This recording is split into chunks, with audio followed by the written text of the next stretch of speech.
Recorded live at Carolla One Studios with Adam Carolla and board-certified physician and addiction medicine specialist, Dr. Drew Pinsky. You're listening to The Adam and Dr. Drew Show. Yeah, get it on. Got to get it on. No choice but to get it on. Mandate, get it on. Thank you so much for tuning into the program. Thanks for supporting the program. Thanks for subscribing via the PayPal button. Keeps the lights on over here. Hey, Drewski. Yeah. Let me ask you this. So I was in Phoenix last weekend doing a bunch of shows. I was in San Jose on a Wednesday, and then it was time to leave for Phoenix on a Friday, and I was tired. I was tired of going to the Burbank airport, and tired of Southwest, and tired of hotel rooms, and frankly tired of being on my feet, you know, with a mic in my hand. Yep. And Barry Katz came on the show, who's a pretty legendary manager. I mean, Dave Chappelle and Dane Cook and Jay Moore, and he's done them all. Yeah. And he did this, Louis C.K., he did this highfalutin thing with me where, you know, I basically explained to him, look, I'm leaving tomorrow, 2 shows Friday, 2 shows Saturday, signings in between. I don't want to go. What? You don't do it, you know, for the love of the sport? You know? And I said, no. Has he ever met you before?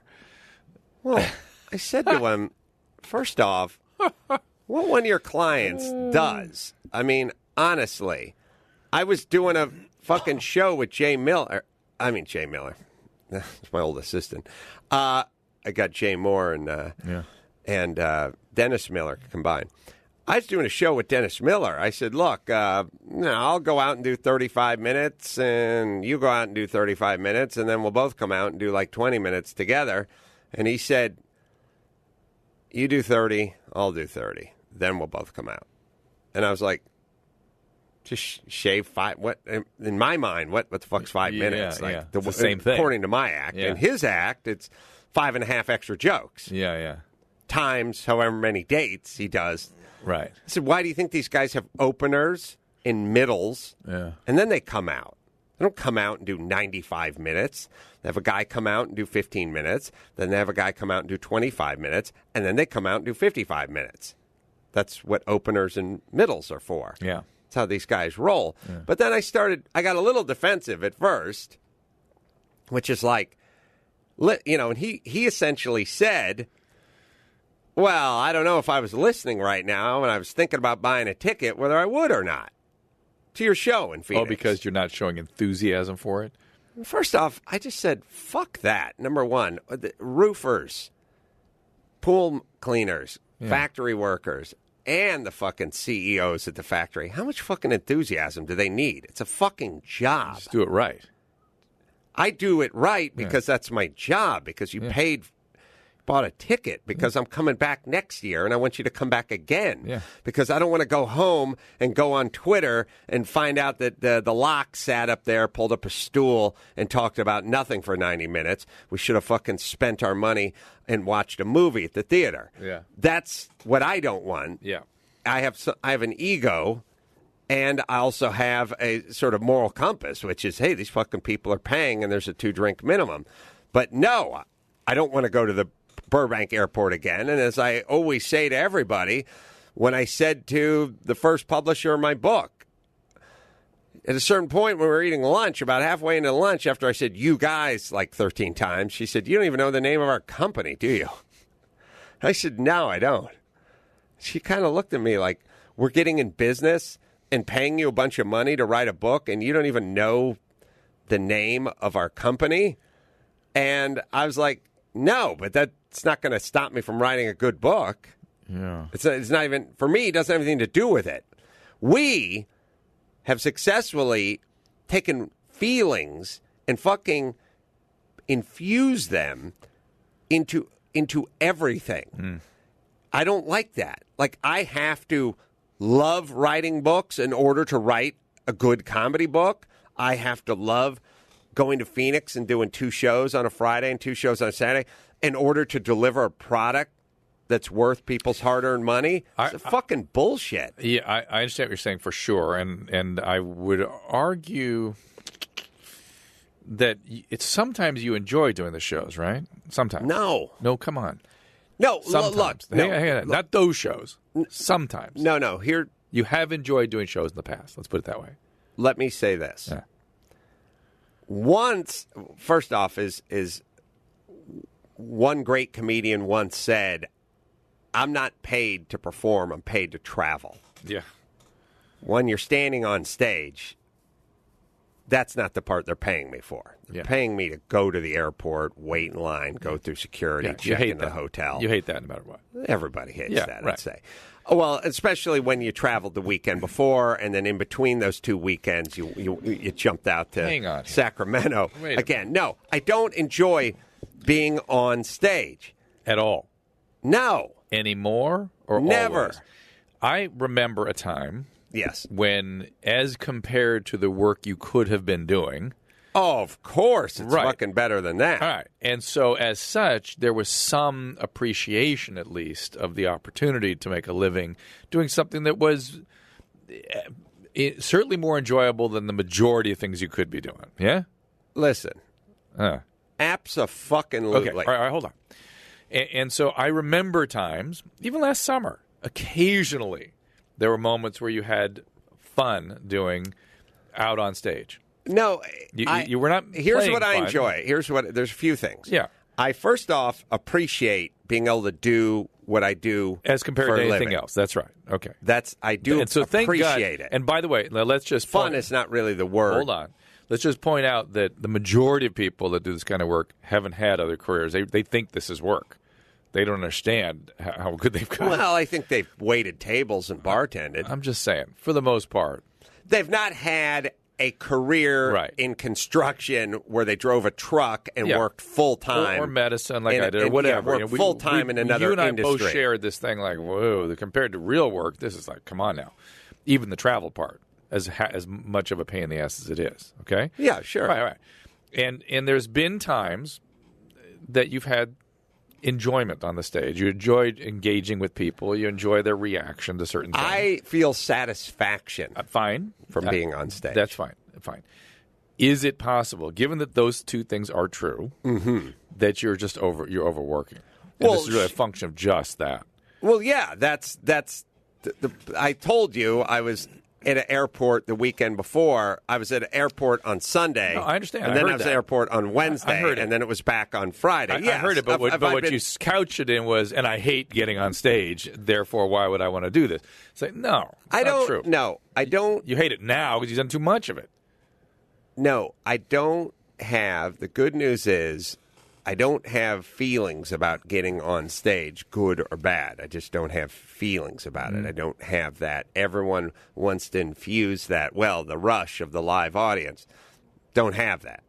Never did. But it's satisfying, and it feels satisfying to do what I do. Yeah, like any good work. And I'm grateful to the audience. Yeah. I'm always grateful to the people who come, hence me going out and signing in between and taking pictures with everyone in between everything. And I get that about you, but I think when you make a big statement like, this sucks, I don't want to do it kind of thing, people hear something else. They just hear it doesn't. Look, it doesn't. And by suck. people, I mean the manager guy. I think your audience kind of understands. The travel. Yeah. The travel sucks. Sweating through your shirt for 2 shows is a little bit... I'd do 1 show if I had my druthers. Go do it. No, because now you're getting on an airplane, you're checking into a hotel, you're gone over the weekend, you're going there to make money. All right. Now you could sell out a second show. What do you want to do? Just go back to the hotel and watch SportsCenter? I mean, it's like you're there. You and I are both that way. No, I get that. Once you're there, you're there. Yeah. If you're going to be there, do it work. Let's work. Yeah, that's how the 3 show night got concocted by the diabolical Mike August. I mean, I'll never do that again. But that was 3 shows a night, 3 nights in a row. And that's when I was stupid. I would do 100 minutes a night. I mean, 100 minutes a show times 3. Yeah, but it's good experience. Lynette's mom was like a fucking macaw in terms of her sound and nuts. And my grandmother was louder and shit, too. So there's a gene coming through. Very loud. Something on the X chromosome. My grandmother, everybody feared it. My grandmother would walk through the door into the house. And she would come through the door. I spent a ton of time at my grandparents' house because my parents are fucking losers, and I wanted to eat. Yeah. And my grandfather cooked dinner. Food, yes. And it was a big deal. So he's making goulash, and we're going to eat a nice big hot kettle of something that was like savory. The word savory, you know, I was eating just fucking brown rice patties and blanched peanut butter that was unsalted and shit. Like I was just like, I'd open my fridge and just be like, yuck. Like there's nothing in this fucking house. And then I'd go to my grandpa and the savory part, the part where there was beef, and I could smell it, and it was potatoes, and it was coming from the oven, you know, and it was like in a big pot, you know, it smelled good. It was fill up the house, you know. My grandmother, she worked at the VA. She had one of those government gigs that, you know, it started at 9, it ended at 5:30. She was never there at 5:32. There was never a weekend. Yeah. There was, 3 weeks, 4 weeks paid vacation. It was a government gig. She never worked. I don't mean this in a pejorative way, but I mean her schedule was like kaboom. Rigid. My schedule's like, where the fuck is he? When's he coming home? Yeah. Is he out of town? Is he going to be around this weekend? Is he coming home tonight? Hers was out the door 8:15, in the door 6:37. And that was that, with never Saturday, never out of town, and never anything. But when she walked through that fucking door at 6:37, food better been on the fucking table. Honey, I'm home. I mean, honey, I'm home. Yeah. And if Grandpa wasn't walking the food from the kitchen to the table, she was pissed because she came home ready to eat. And not only that, she didn't like going to the VA every morning. No wonder you're so steeped in traditional roles. I mean, you were infected by a family where, the dad worked, the mom stayed at home, and there was Grandpa. Oh, wait, it was the exact opposite. No, I mean, that's the whole thing. She walked through the door. She was ready to fucking eat, and it was under goddamn stood that the guy who was not working, the guy who was not getting out of bed and going into the carpool and sitting on the 405 traffic and fucking dealing with all the shit that Grandma did not want to deal with when she was 66 years old, that guy, he had a job. Fucking kettle on the table waiting when Grandma walked through the door. Mm-hmm. He knew it. She knew it. And by the way, everyone around them knew it. It was fine. Yeah, it's fine, except for if you swap the genders, now you're a fucking animal. Oh, yeah. If you even suggest that. I always say, take the genders and swap them. We know a lot of guys who have sort of kept wives-ish. They might have kids, but they got nannies. There's gardeners, there's pool, there's maids, there's people in their lives taking care of them. And they don't work. You take that scenario and flip-flop it, make it the dude, it'd be fucking hell raining down on them. It'd be, dude, what do you need a maid for? You're fucking home all day. Your wife goes off, she's gone all day, she's working every weekend, she's working nights, and you fucking got a maid? Sorry, brother. That's embarrassing. You got a nanny? You pick your kids up from school. You don't. If you swap that guy would be a fucking pariah. A fucking pariah. Everyone would look down their nose at them, and everyone would be passing judgment on that guy. He'd be a fucking barnacle. Swap the genders back, everyone takes the woman's side. I'm the guy looking for equality here, baby. All of a sudden, I'm a misogynist? Who's the misogynist? I'm just looking for an equal day. My grandfather did not work But he had a job. And that job was not to supervise the maid. That wasn't his fucking job. He was the maid. He cleaned the house. He fixed the sprinklers when the head broke off. He went to the supermarket, and he made dinner. And that was the trade-off. And guess what? He had a better deal because he didn't go to that shitty VA every day and sit in traffic on the fucking 405 all day and carpool with some dickhead who was into country music and drove a Chevy Love pickup truck with a camper shell. She would walk through that door, and she would make a sound when she came through that door. What was the sound? Like a horse. She'd go like, "Yeah, Lottie, I'm home," and I could hear him like panicking. Heil, honey, I'm home. Yeah, I could hear him scurry with fear in his voice. Like he'd go, "Yes, darling." He called her darling. "Yes, darling." Now, if she said, "Yoo-hoo" or "Woohoo, I'm home," which kind of was his signal, meant start moving the kettle into the dining room.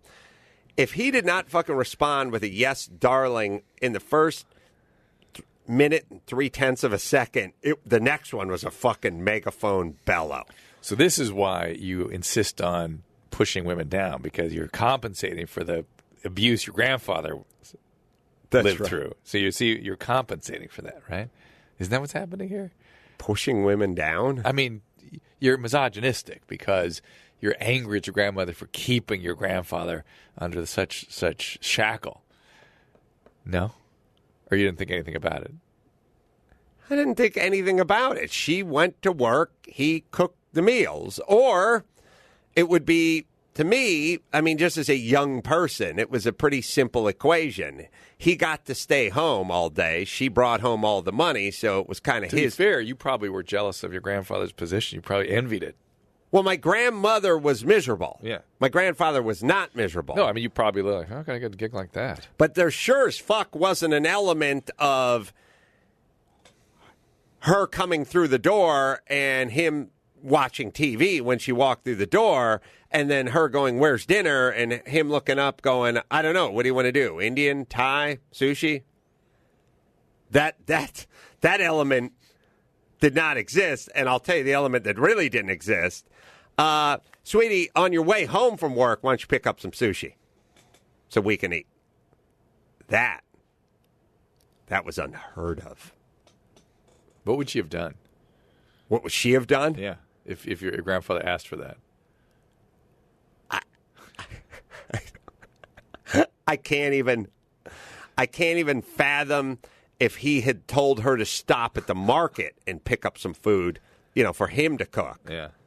Like just even on a Saturday, like, all right, it's Saturday. Now go to the market, get me a week's worth of growth. You're not working. It's Saturday. Go to the market.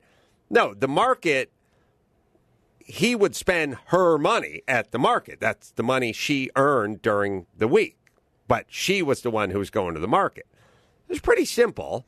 The country was sort of founded on it. It's a little bit of a barter system. It's kind of understood, right? Used to be understood.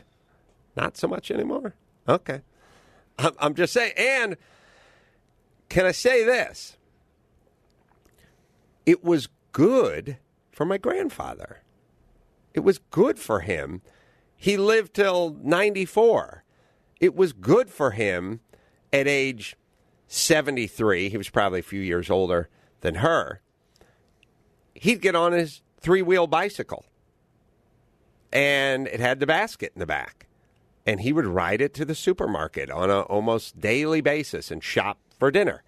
And while he was there, he would take a load of laundry to the coin-op laundry place and drop it off at the coin-op laundry place. And on the way back, he'd probably stop by the hardware store and pick up a little fitting for the sprinkler that he was working on. He was busy all day, every day, taking care of her and the house they lived in. And I think it kept him youthful. He certainly wasn't, chilling and watching TV. Separate from the point you're trying to make, arguably a simple life like that is extremely healthy. Oh, yeah. So No, it's not. We're not doing anyone any favors when we go, hey, don't move. Hey, you don't have to do anything. Hey, don't get up out of bed. You know, it's funny. My son was doing some field. He's an intern at a production company doing some field work. And he was collecting people off the street, and he got one guy, and he goes, hey, what's your job? And he goes, getting money from the government. Yeah. That's my job. It doesn't help why we think we're helping. If I told Max Zapata, go home, you'll get whatever we pay you. You can't leave. I mean, you can leave the house, but you can take no other jobs or we'll stop paying you. I would go into his apartment, which would be filthy, 6 weeks from now and find a guy had 30 pounds extra weight on him. That's what I would find if I sent him home. To be fair, you'd find Wouldn't that take anyway. 6 weeks. Yeah, would you? Well, you'd go this afternoon. Yeah. I put on 30 pounds in 4 hours. That's what I would find. Are we helping? Why are we helping? And then whenever I suggest, no, let them work for their keep, everyone goes, why are you such a dick? It's like, it's not being a dick. It's what we need. It's like saying to a kid, oh, you shouldn't have to do any. Look, if you excel in certain topics like English, that's fine. If you're no good in math, you shouldn't have to do any homework or crack a book. And I say, yeah, you need to double down on that topic. Why are you such an insensitive prick? Well, because I'd like the kid to get better at math. For him or her. When did we lose that one, Drew? Well, I noticed, I was thinking about this, that we need to be inspired again in a weird way. That's why I wrote the book. Yeah, it didn't work. I know. And we need to inspire people to, like everybody, let's get going. Let's get going, everybody. Come on now. Everybody. We'll get going for you. Yeah, not for me. No, listen, I got to tell you, Lynette has started a business, like from home. Mm-hmm. I've never seen her more engaged, more involved, happier, dutiful, like a sense of purpose. Yeah. People stop saying happy. Happy is fucking sitting in a jacuzzi tub. Yeah, no, engaged. You're absolutely right. No, we've lost the sense of a good life. An engaged somehow life. We're just all supposed to be happy, like euphoric, like everything's pleasant all the time. No. A good life. Lead a good life. And a good life is a contributing life. I agree. You sound like Colin Quinn when you say contributing life, like your face contorts. Listen, I don't want to sound like a dick. Oh, no, you would never. I would never sound like a dick.